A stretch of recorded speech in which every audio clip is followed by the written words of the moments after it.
Hello everyone. In this video, we will try to understand section 37 of the Sale of Goods Act 1930. Let's read it out in Hindi. What it wants to say. गलत परिणाम का परिधान। सर्वप्रथम, जहाँ की विक्रेता उस परिमाण से जिसके विक्रय की संविदा उसने की थी कम परिणाम के माल का परिधान क्रेता को करता है, वहाँ क्रेता उसे परिप्रेक्षित कर सकेगा, किंतु यदि क्रेता ऐसे परिदत्त माल को प्रतिग्रहित कर लेता है तो वहाँ संविदा दर से उसके लिए संदाय करेगा। दूसरा, जहाँ की विक्रेता उस परिणाम से जिसके विक्रय की संविदा उसने की थी अधिक परिणाम के माल का परिधान क्रेता को करता है, वहाँ क्रेता उस माल को जो संविदा के अंतर्गत है प्रतिग्रहित कर सकेगा और शेष के प्रतिक्षेपित कर सकेगा अथवा संपूर्ण को प्रतिक्षेपित कर सकेगा। यदि क्रेता के ऐसे परिदत्त समस्त माल को प्रतिग्रहित कर ले तो वह संविदा दर से उसके लिए संदाय करेगा। तीसरा, जहाँ की विक्रेता उस माल को जिसके विक्रय की उसने संविदा की थी उससे भिन्न वर्णन के ऐसे माल से जो संविदा के अंतर्गत नहीं है मिश्रित करके परिदत्त करता है, वहाँ क्रेता उस माल को प्रतिग्रहित कर सकेगा जो संविदा के अनुसार है और शेष को प्रतिक्षेपित कर सकेगा अथवा समस्त को प्रतिक्षेपित कर सकेगा। चौथा, इस धारा के उपबंध व्यापार की प्रथा अथवा पक्षकारों के बीच के विशेष करार या व्यवहार चर्या के अधीन है। This is what section 37 is in Hindi. Now let's try to read it out in English and try to figure it out what this section actually wants to say. Delivery of wrong quantity की जितनी quantity buyer ने expect की थी, जितनी quantity उसने book की थी उससे ज़्यादा अगर या उससे ज़्यादा आ गया हो क्वांटिटी या फिर उससे कम आया हो, तो ऐसे केसेस में क्या ऑप्शंस दोनों पार्टी के पास रहेंगे, स्पेशली बायर के पास रहेंगे, नॉट दोनों पार्टी बट बायर के पास क्या होंगे।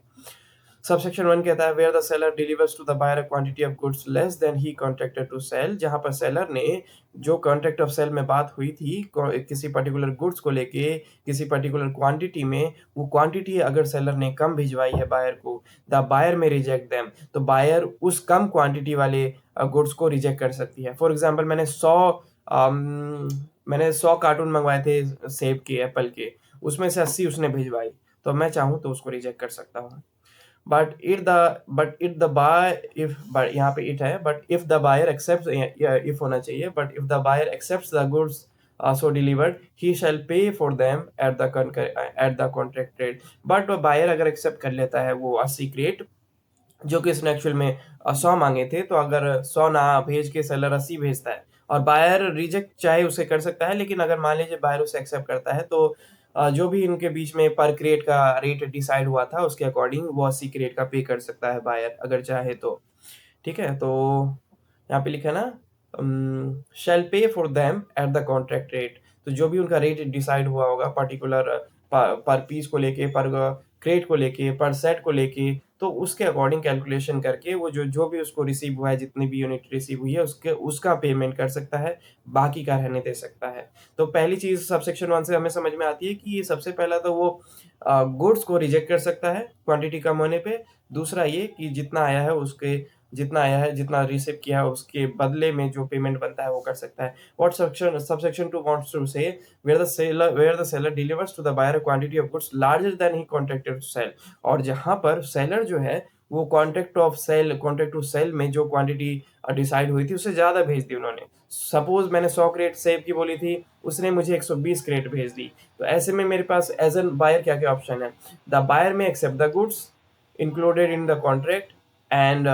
Reject the rest. तो ऐसे में बायर वो जो क्वांटिटी जो डिसाइड हुई थी उसकी, जो जितना वो ज़्यादा था उसको एक्सेप्ट करके बाकी जो एक्स्ट्रा आ गए हैं उसको रिजेक्ट कर सकता है। नहीं तो बायर चाहे तो और ही में रिजेक्ट द होल, नहीं तो बायर चाहे तो वो सारे ही गुड को रिजेक्ट कर सकता है कि नहीं भाई 120 थोड़ी कहा था मैंने 100 कही थी, अब एक काम करो अब ले जाओ, मुझे नहीं चाहिए, वो चीज़ कह सकता है। ठीक है, तो अगर ज़्यादा आ गया तो दो चीज़ अभी तक देखने को मिली है, या तो मैं उस क्वांटिटी को रख लूँ जितना मुझे चाहिए था, बाकी का लौटवा दूँ कि यार मुझे तो 100 ही बोला था, एक काम करो ये 20 पेटी ले जाओ अपनी, या तो मैं सारा ही ले जाऊँ कि यार ऐसे थोड़ी होता है 120 भेज दिया मुझे, 100 मैंने बोली थी जगह ही नहीं है, अब छोड़ो, अब रहने दो, अब ले जाओ ये 120 के 20 120 ले जाओ। ये चीज़ क्यों सारे रिजेक्ट कर सकता है If the buyer accepts the whole of the goods so delivered, he shall pay for them at the contract rate. और इन केस मान लीजिए बायर सारे ही गुड को एक्सेप्ट कर लेता है कि अरे यार 120 की क्रेट भिजवा दी क्या, चलो अब क्या कर सकते हैं, अब रहने दो, अब छोड़ो,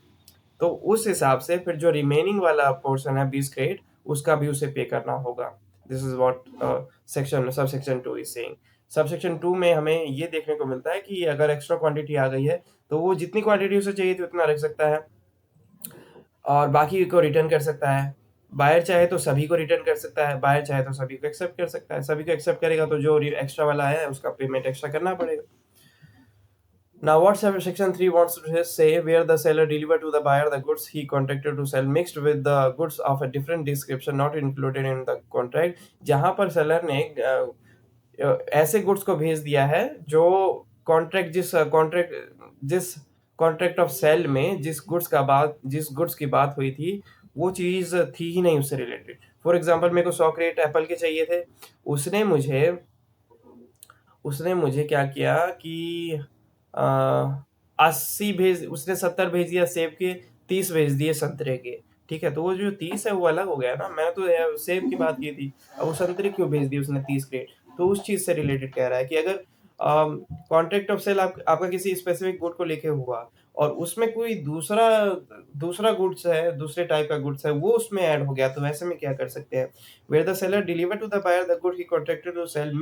mixed with goods of a different description, कि कोई दूसरे डिस्क्रिप्शन का गुड्स है उसको उसके साथ मिक्स हो जाता है, not included in the contract, जो कॉन्ट्रैक्ट में इंक्लूडेड नहीं था, the buyer may accept the goods, buyer चाहे तो उस गुड्स को एक्सेप्ट कर सकता है, which are in accordance with the contract, जो कॉन्ट्रैक्ट के अकॉर्डिंग जो उसने डिसाइड किया था, यानी कि जो सेव है 70 क्रेट उसको एक्सेप्ट कर सकता है एंड रिजेक्ट द रेस्ट, और 30 क्रेट जो संतरे के आगे हैं उसको रिजेक्ट कर सकता है। तो 70 क्रेट सेब के एक्सेप्ट कर लेगा, 30 क्रेट जो संतरे के हैं वो रिजेक्ट कर देगा, और मैं रिजेक्ट द होल। और नहीं तो चाहे तो, क्योंकि उसको चाहिए 100 क्रेट थे सेब के और इसने 70 भिजवाए और 30 संतरे के भिजवाए, तो उसको तो 100 चाहिए, तो किसी और से बात कर लेगा, किसी और से 100 ले लेगा वो, तो चाहे तो वो पूरा ही रिटर्न करवा सकता है, पूरा ही रिजेक्ट कर सकता है। तो इसमें भी 3 सिचुएशन देखने को मिलती है। सबसे पहली 2 सिचुएशन बेसिकली, सबसे पहली कि वो जो भी गुड्स उसके पास आया है मिक्स होके, तो जो उसे चाहिए था वो उसे रख लेगा और दूसरे को वो बचे हुए को रिजेक्ट कर देगा, या तो दूसरा हो सकता है कि वो सभी को रिजेक्ट कर दे। ठीक है, so where the seller deliver to the buyer the goods he contracted to sell mixed with the goods of a different description not included in the contract, but the buyer may accept the goods which are in accordance with the contract and reject the rest, और may reject the whole. तो वो जो extra हिस्सा आ गया mixed होके उसको reject कर सकता है, कोई दूसरा गुड्स आ गया उसको रिजेक्ट कर सकता है, या तो सभी गुड्स को रिजेक्ट कर सकता है। Now, what subsection 4 wants to say? The provision of this section are subject to any usage of trade. अभी एक एक्सेप्शन दे रहा है कि देखो ये पॉइंट्स ठीक है, लेकिन इसके अलावा अगर उन दोनों के बीच की अंडरस्टैंडिंग वैसी हो, उन दोनों का व्यापार ही ऐसा हो, या फिर स्पेशल एग्रीमेंट उन्होंने किया हो, और कोर्स ऑफ डीलिंग, या फिर वो इन्हीं से संबंधित उनका पहले भी हुआ हो रखा है और उतनी अंडरस्टैंडिंग है, ठीक है, कोर्स ऑफ डीलिंग उनकी बिटवीन द पार्टीज की, दोनों पार्टी के बीच में डीलिंग कैसे होती है, मान लो समहाउ वो एडजस्ट कर लेते हैं, मैनेज कर लेते हैं, so that's an different case, वैसे में ये एप्लीकेबल नहीं होता है। व्यापारी हैं, व्यापार से संबंधित अगर समहाउ वो मैनेज कर लें, या फिर कोई स्पेशल एग्रीमेंट से वो मैनेज कर लें, या फिर उनका बिजनेस ही ऐसा है कि वो हैंडल कर लें, तब तो ठीक है, तब तो कोई इशू नहीं है। लेकिन अगर ऐसा नहीं है तब ये तीनों ऊपर के तीनों रूल एप्लीकेबल होंगे, और वैसे में सेलर जो है सेलर को वो चीज़ माननी पड़ेगी, क्योंकि यहाँ पर स्पेशली मेंशन कर रहा है कि ये एक बायर के राइट्स क्रिएट कर रहा है by section 37। So seller can't say कि नहीं, मैंने भिजवा दिया है, अब मैं वापस नहीं लूंगा, so seller can't do that. So this was section 37, इसको फिर से एक बार रीड कर लेते हैं ताकि माइंड में स्टक हो जाए, साथ में 3-4 बार पढ़िएगा, आपके भी क्लैरिफिकेशन आ जाएगा। Delivery of wrong quantity, Subsection 1, where the seller delivers to the buyer a quantity of goods less than he contracted to sell, the buyer may reject them. But if the buyer accept the goods, so deliver the sell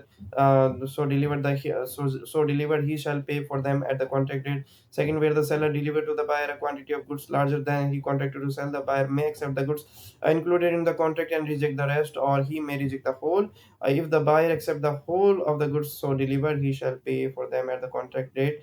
Third, where the seller delivers to the buyer the goods he contracted to sell mixed with goods of a different description not included in the contract, the buyer may accept the goods which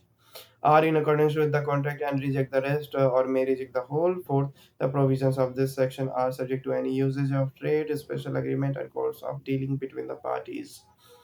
So this was section 37. We will try to understand section 38 in our next video. Till then, have a good time. Bye bye. Thank you.